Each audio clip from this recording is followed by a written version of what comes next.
Magandang araw mga kalumad. Dito po sa amin maraming mga kabahayan ang nasira.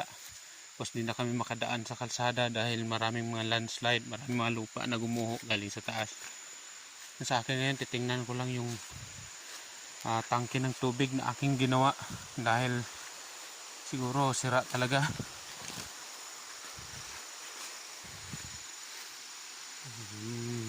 Maraming mga puno ang nagsitumbahan pala dito.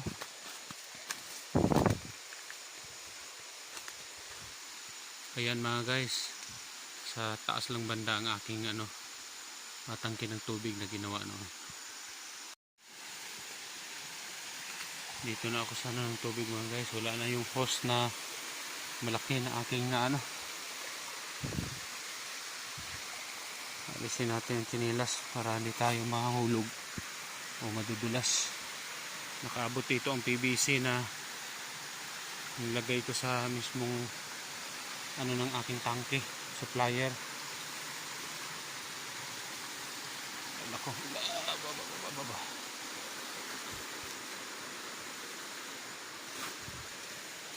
ay ka, ang tigas ng dahon ng ratana ito.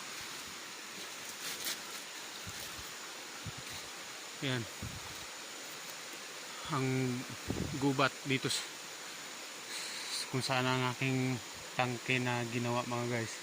Wala namang mangunguling dito pero talagang gumuho galing dito sa maliit na batis ang lupa, tapos natumba yung mga puno na nasa kabilang nito mismo. Ito na pong malaking troso na galing doon sa taas, dinala pa niya dito. Nandyan ang tangke na aking tubig, ayan mismo, nag-crack na yan, wala na yan, hati na lang natira. Buhos yan puro, pero imbes na doon ang tubig, dito dumaan dati. Ang nangyari, ito na yan, wala na. So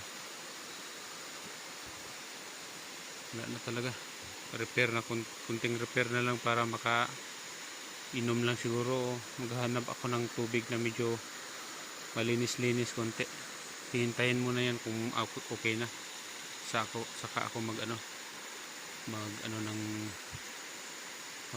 balik dyan sa mismong yan, tubig, batis na yan, para magamit doon mismo sa bahay sa baba.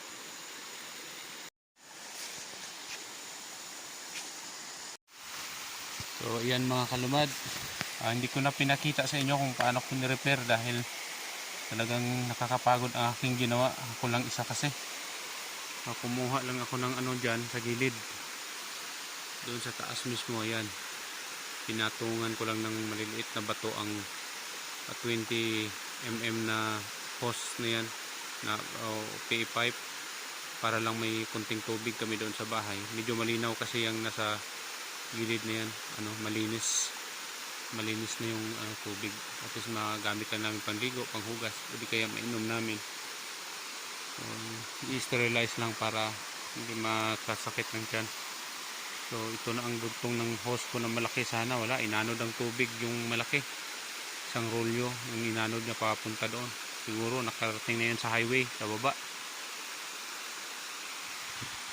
So dinugtungan ko lang yung nasa dyan banda na medyo may malaking hose pa akong natira dyan papunta doon sa sa aking bahay.